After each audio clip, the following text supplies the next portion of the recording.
Did you know that we can run our car off of plants and even food waste? And it makes sense to solve two problems. One, CO2 emissions from burning fossil fuels, and two, methane emissions from sending food waste to the landfill. So today, let's talk about biofuels, why the first combustion engine actually ran off of biofuels, why we steered away from them, and why biofuels, though great, are actually probably not a great solution to the climate crisis. Hello everyone, it's Emma and welcome back to my channel where I talk about all sorts of things, zero waste, focusing on free, easy, and fun ways to live low waste and ways that we can all be activists. If I talk a little bit too fast for you, there's a gear icon over here somewhere where you can change the speed of the video to something that better suits you. And if you're new here and you don't mind that I talk fast, feel free to subscribe for more content like this. And if you do mind that I talk fast, just use the gear icon, baby. Okay, first, let us define what even is biofuel. Well, according to the U.S. Energy Information Administration, or the EIA, the term biofuels usually applies to liquid fuels and blending components produced from biomass materials called feedstocks. Biofuels may also include methane produced from landfill gas and biogas and hydrogen produced from renewable resources. Most biofuels are used as transportation,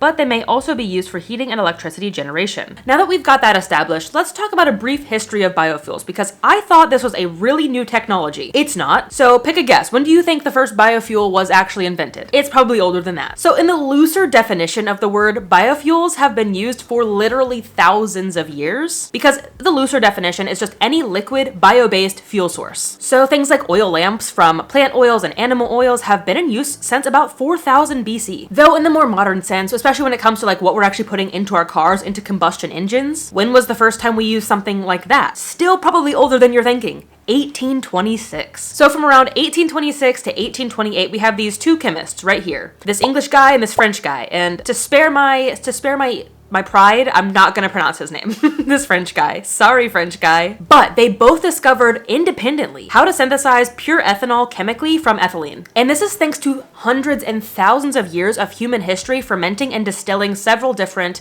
alcohols. Because really that's all that ethanol is alcohol. Around this same time in 1826, American inventor Samuel Morey developed the first combustion engine which ran off of ethanol and turpentine. And then several decades later in 1860, we get the first modern combustion engine. This was invented by German inventor Nicholas Otto. And then several decades after that, in 1896, we get Henry Ford. Surely Americans, you know the name. He built his first automobile, not the Model T, to run finally on pure ethanol, no more turpentine required. And then in 1908, Henry Ford developed the Model T to run off of pure alcohol. But soon after this, petroleum did start to take over the market. At this point in my research, I was so shook. I'm like, what do you mean the first combustion engines for like 70 years were run off of ethanol and then we switched to petroleum? Why?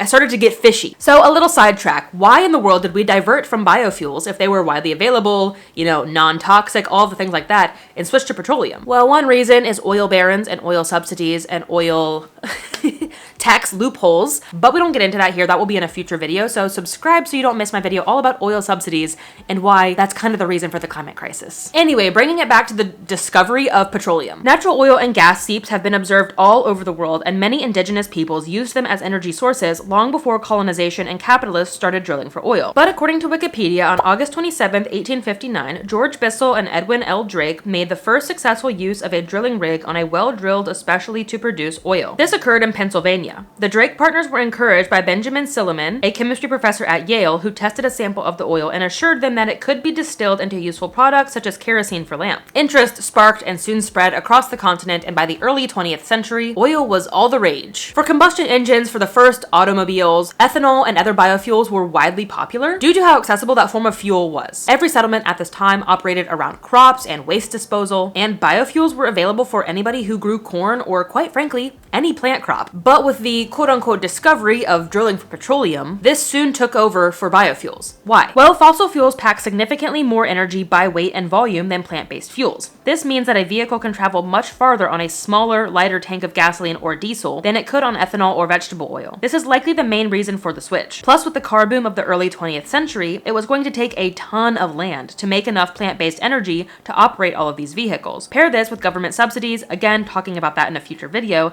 and early oil barons, it is no wonder that we strayed from biofuels. But as you may know, biofuels have made a resurgence, not in recent decades, for several decades now. So two main events led to the US becoming more interested in biofuels once again, and both happened almost simultaneously. So first was phasing out lead in oil. Lead is an octane booster, which increases the efficiency of fuel, especially as it combusts, and ethanol is an octane booster as well. So when you're at the pump and you see like 87, 89, 85, is it 85, 87, 89? I don't quite remember the numbers, but those are different octane boosters. The fuel will burn more efficiently the higher octane you go, which is why like if you have a sports car or something really fancy, high end, you want to get like 89 fuel. I think it's 89. Sorry, I don't remember the numbers. I just get whatever's cheapest. But that was the purpose of putting lead into our oil, and now the purpose of putting ethanol into our oil. And around the same time was the Middle East oil embargoes of the 1970s and 1980s. And this had a huge impact on how much oil the US was consuming, and actually had a big national push for Americans to drive less. It was patriotic to conserve oil and drive less during this time, and you can learn more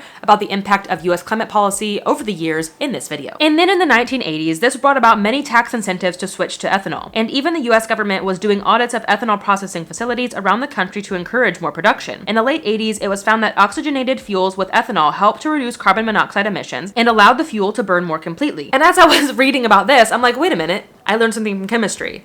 If you oxygenate this thing that has carbon monoxide, which is CO, and you add a carbon, I'm like, excuse me, are we getting carbon dioxide out of this? We're oxygenating ethanol so that we get carbon dioxide?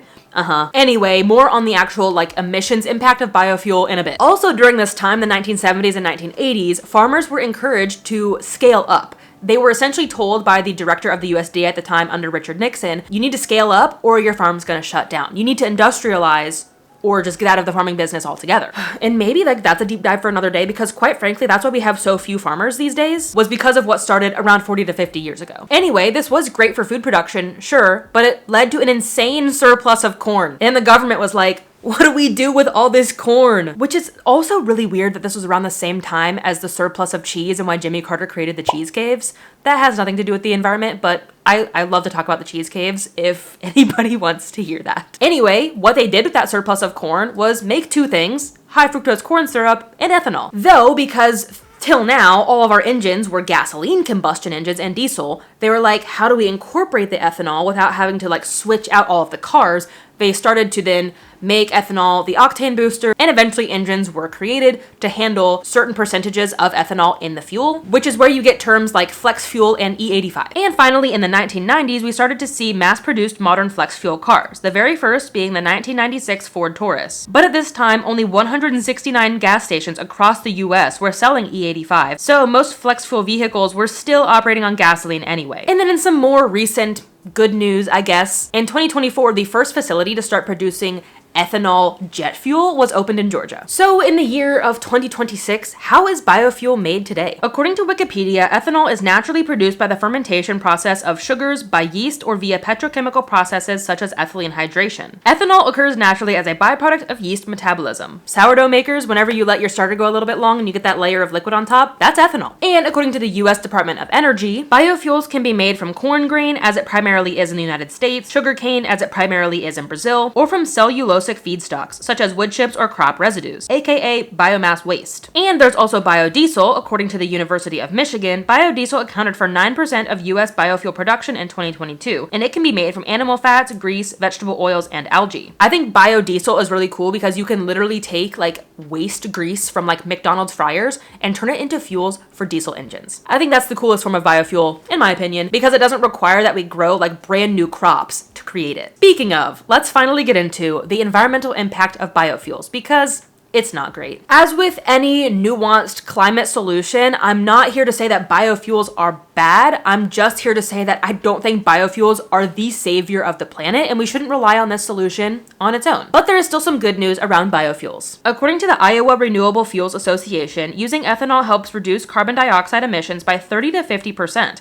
Not only this, but they also state that to produce a gallon of gasoline, it requires anywhere from 2.5 to 8 gallons of water, while in comparison, it takes 2.7 gallons of water to produce a gallon of ethanol. Now that's still a lot of water, but it's better than oil. Though unfortunately, that may be all of the good things that we can say about ethanol in particular. Again, biodiesel, different story, but it's just really not widely talked about.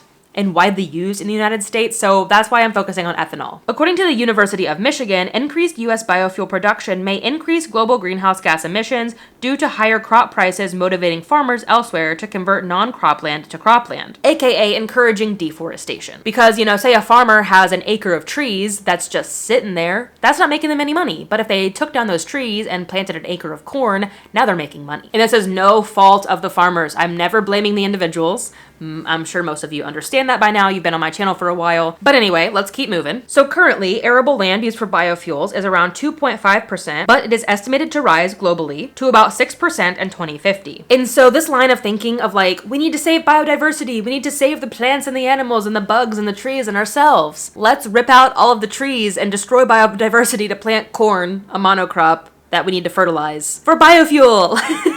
Like that's kind of the energy I'm seeing about biofuel. I think moving forward, it would be really, really cool to figure out how to turn more food waste into biofuel. Because think about it, watermelon rinds, apple cores, things like that going to the landfill are going to break down and rot and still ferment. The yeast on those things are still going to ferment and still create ethanol. There has to be a way that we can harness that sort of ethanol to make ethanol that we can put into our cars instead of growing a ton of corn to make it from scratch, when we could be using that corn to feed ourselves, but we could also just be using that land that corn is on to feed ourselves, or saving more forest lands from being knocked down to grow more corn. And yeah, this is obviously very nuanced too, because farmers need to live. I come from a very prominent farming community in my hometown, and like I remember growing up, we would harvest the field of corn and drive to the ethanol plant.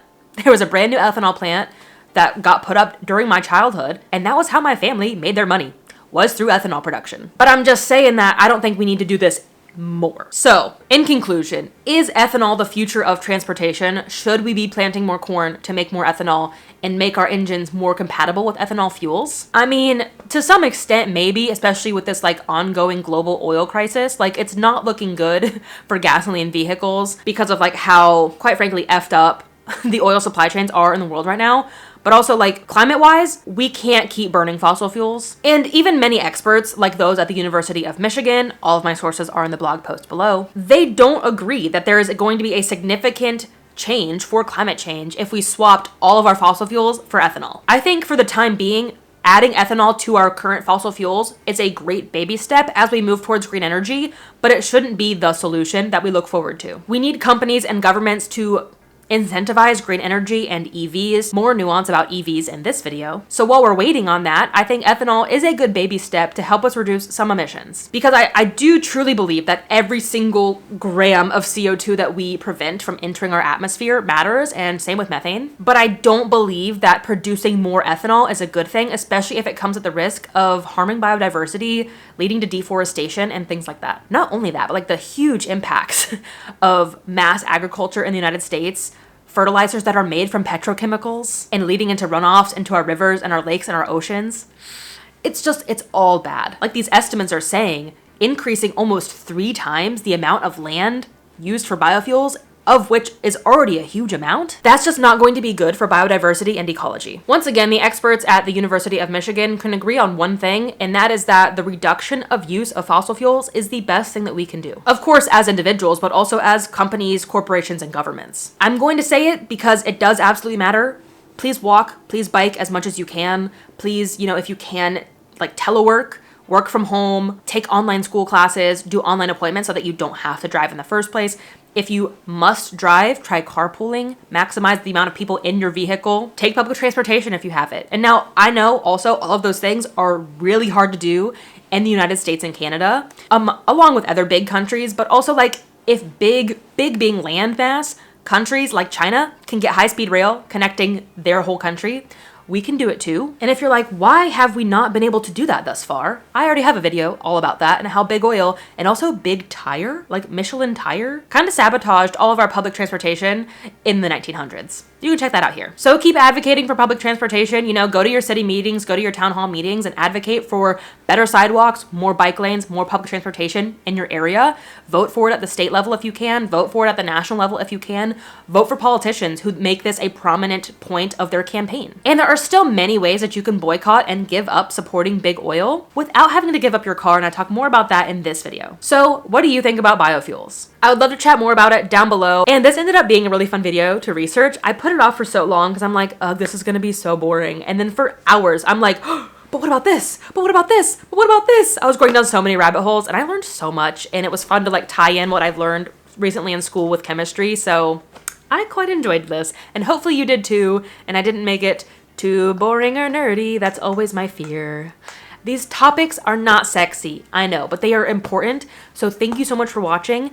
And if you're still here and you want to support me and this message, please like this video, leave a comment on this video, share this video with someone, share it in, you know, some eco group that you're in. At least just talk about this topic with other people, and just generally spread the word. Thank you for watching. I truly appreciate your time. I will see you in the next video and the future video about oil subsidies. But until then, remember that your small actions truly make a big difference in the long run. Bye, guys. Okay, let's get to it. Is my makeup okay? Yep, those eye bags look really good. Bye. Nicholas Auto.